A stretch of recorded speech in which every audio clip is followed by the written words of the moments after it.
भगवान का प्रसाद त्याग कर एक बार बहुत दुख पाया। एक बार वन में शिकार खेलने के लिए गया, सुबह से शाम तक शिकार खेला। जब संध्या का समय हो गया, थक गया, तो एक बड़ का पेड़ था, उसके नीचे बैठ करके विश्राम करने लगा। वहां पर जंगल के जो ग्वालिया थे वो सब आपस में मिलकर के सत्यनारायण भगवान का व्रत पूजन कर रहे थे।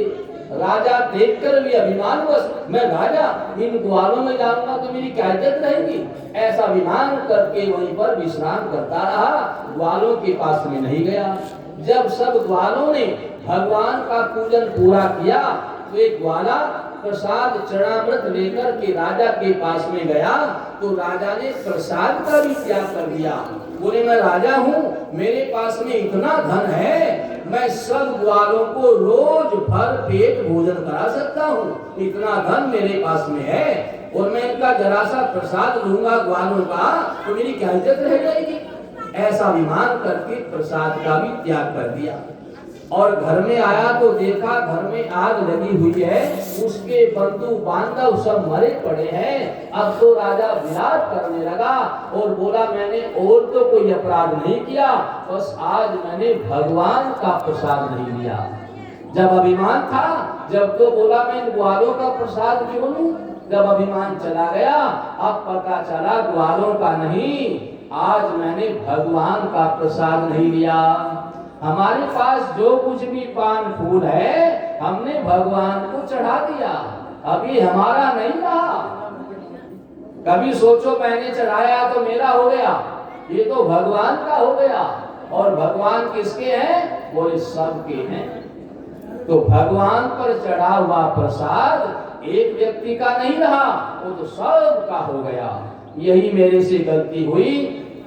तब उसने सभी ग्वालों को दूर दूर से ढूंढ करके इकट्ठा करके लेकर के आया और उनको प्रसाद चरणामृत किया, उनके साथ में पूजन किया, सत्यनारायण भगवान का प्रसाद चरणामृत लिया और फिर जैसा था वैसा ही हो गया।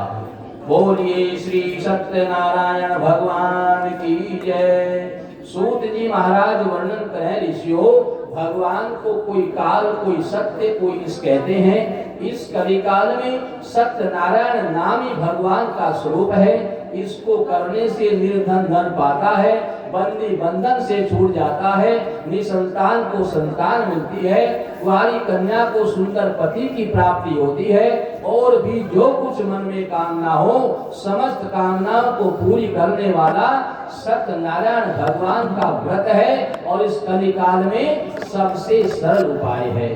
जिन्होंने पूर्व काल में सत्यनारायण भगवान का पूजन किया उनको आगे क्या फल मिला, बोले ये भी सुनो। सतानंद नाम का जो ब्राह्मण था, पूजन व्रत के प्रभाव से अगले जन्म में सुदामा हुआ और उस जन्म में भगवान श्री कृष्ण का ध्यान करके परम पद को पाया। और जो उल्का मुख नाम का राजा था, पूजन व्रत के प्रभाव से अगले जन्म में राजा दशरथ हुआ और उस जन्म में भगवान श्री राम का ध्यान करके उसने भी परम पद पाया। और जो लक्कड़हारा था, पूजन व्रत के प्रभाव से अगले जन्म में निषाद राज गुहा हुआ और उस जन्म में भगवान श्री राम की सेवा करके उसने भी परम पद पाया।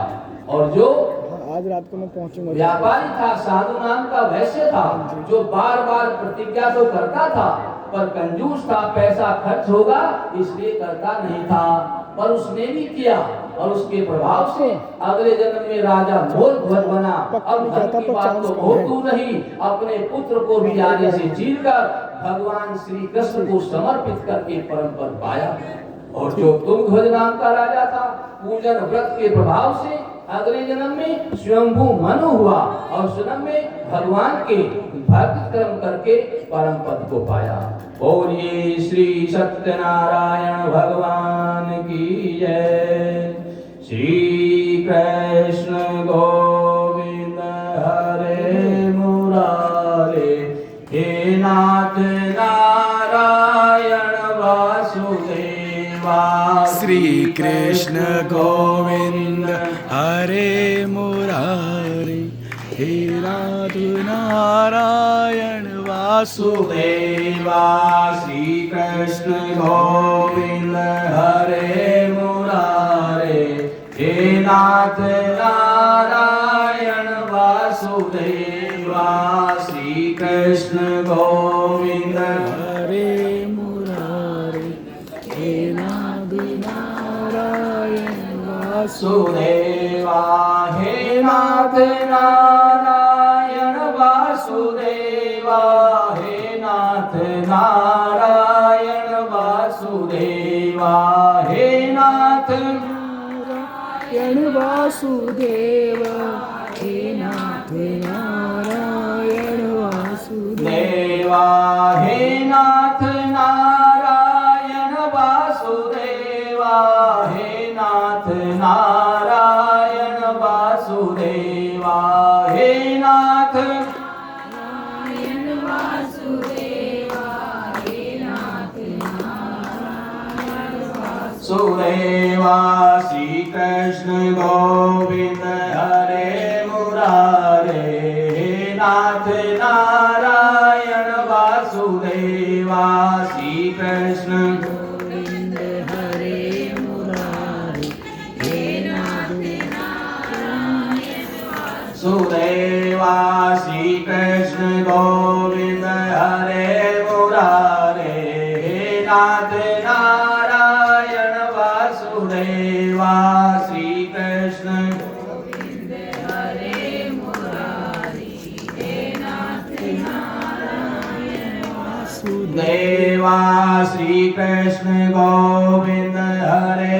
मुरारे हे नाथ नारायण वासुदेवा श्री कृष्ण गोविंद हरे मुरारी हे नाथ नारायण वासुदेवा बोले श्री वृंदावन बिहारी लाल की जय।